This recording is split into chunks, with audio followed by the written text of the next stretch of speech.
And I hope you're having a wonderful Hanukkah, and I'm glad that you're lighting candles with me this evening, and hopefully also listening and sticking around to hear the story. So we'll join together as we say our blessings.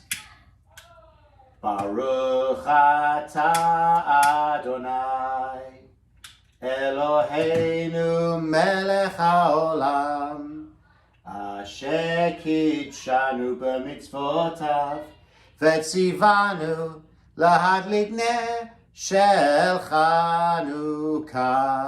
Baruch atah Adonai, Eloheinu melech haolam, she'asa nisim lavoteinu bayamim hahem bazman hazeh.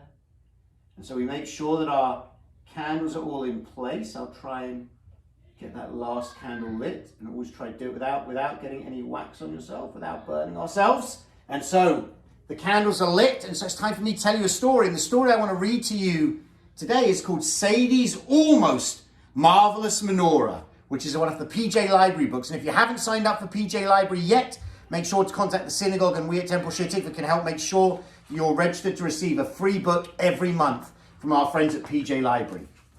Sadie's Almost Marvelous Menorah. Sadie loved school.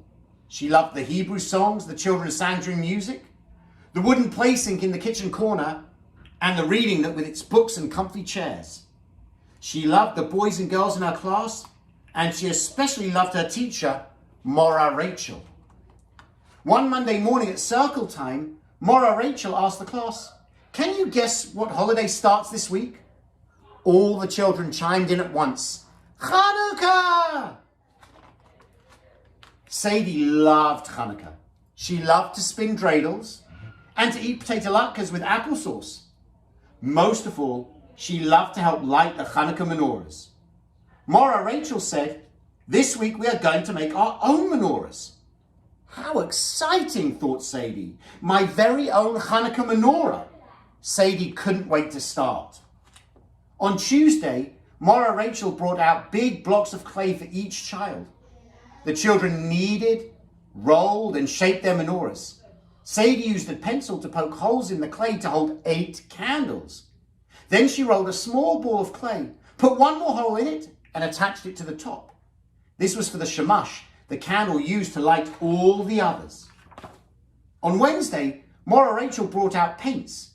There was purple, blue, red, orange, green, yellow, and pink. The children put on their smocks and began to paint. They speckled and spotted and striped their menorahs. Sadie painted hers pink with blue squiggles. On Thursday, Menorah Rachel taught the children the Hanukkah Blessings, and they all sang them together. On Friday, Sadie ran all the way to school because today she would take home her pink and blue menorah. All morning she imagined how it would look on the windowsill in the living room. At pickup time, Sadie waited for her mother to arrive. As soon as she saw her, she started to run. But in her excitement, she tripped and fell, and the menorah flew out of her arms. Sadie burst into tears and ran across the room into her mother's arms. "Oh no, I dropped my menorah and it broke into a million zillion pieces." Sadie's mother hugged her and said, "Let's see if we can pick them up and glue them back together." But even as she spoke, her mother could see that the shattered pieces were too small. There were pieces of Sadie's menorah in the dress-up corner and pieces in the block corner. There were pieces under the snack table and pieces under the easel. Silently, the children began to help gather them. Menorah Rachel placed all the pieces in a small plastic bag. As they left the classroom, Sadie noticed something near the door. "Look, it's the shamash," she said, "and it's not broken." "Sadie, this is an extra special shamash," her mother said, "and I think we can find an extra special job for it. You know that when we light the menorah, we use the shamash to light all the other candles. But how do we light the shamash? That can be the job for your shamash. We'll call it Sadie's Super Shamash." Sadie picked up her little pink shamash and cradled it ever so carefully in her hands. That night, Sadie, her brother, Ori, her parents and grandparents gathered to light the first Hanukkah candle. They had decorated the house with drawings of dreidels, menorahs, and stars of David. The table was covered with latkes, donuts, and Hanukkah gelt. On the windowsill stood 4 Hanukkah menorahs, waiting to be lit. Right in the middle was Sadie's little pink and blue super shamash. Sadie put her candle in her super shamash, and Daddy helped her light it. Then carefully she used it to light the shamash on all 4 menorahs. And in Sadie's family, that is how the Hanukkah menorahs are lit, even today. What a lovely story about Sadie's super shamash from Sadie's almost marvelous menorah.